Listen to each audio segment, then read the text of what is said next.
ಅಡಿ ಇಟ್ಟರೆ ಬಿರಿಯುವುದು ಭೂಮಿ, ತಲೆ ಎತ್ತೊಡೆ ಬೆಚ್ಚುವುದು ಬಾನು, ಕೈ ಎತ್ತಲು ನಡುಗುವುದು ಸೃಷ್ಟಿ. ಚತುರ್ಮುಖನ ಸೃಷ್ಟಿಯೇ ನನ್ನ ಆಜ್ಞೆಯನ್ನು ಪಾಲಿಸುತ್ತಿರುವಾಗ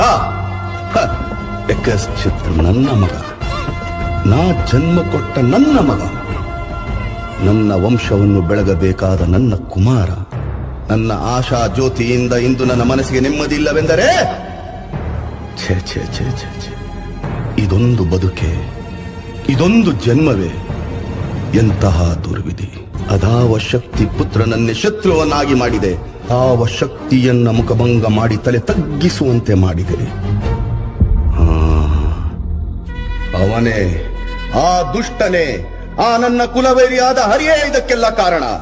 ಎಲವೆಲವೋ ಹರಿ, ಕಪ್ಪಟಿ, ವಂಚಕಿ, ನನ್ನ ಮಗನ ಹೃದಯಾಂತರಾಳವನ್ನು ಹೊಕ್ಕು ಅವನ ತಲೆಯನ್ನು ಕೆಡಿಸಿ ಮನ ಬಂದಂತೆ ಆಡಿಸುತ್ತಿರುವೆಯಾ? ನಿನಗೆ ಪೌರುಷವಿದ್ದರೆ, ಪರಮ ಪುರುಷೋತ್ತಮನೇ ನೀನಾಗಿದ್ದರೆ, ನನ್ನಂತೆ ನಿಜವಾದ ಗಂಡು ನೀನಾದರೆ ಬಾ, ಬಂದು ನನ್ನ ಎದುರಿಗೆ ನಿಲ್ಲು. ನಿನ್ನ ಉದರವನ್ನು ಬಗೆದು ನಿನ್ನ ಕರುಳುಗಳನ್ನು ಮಾಲೆ ಹಾಕಿಕೊಳ್ಳದಿದ್ದರೆ ನಾನು ಹಿರಣ್ಯಕಶಿಪುವೇ ಅಲ್ಲ, ನಾನು ಹಿರಣ್ಯಕಶಿಪುವೇ ಅಲ್ಲ, ನಾನು ಹಿರಣ್ಯಕಶಿಪುವೇ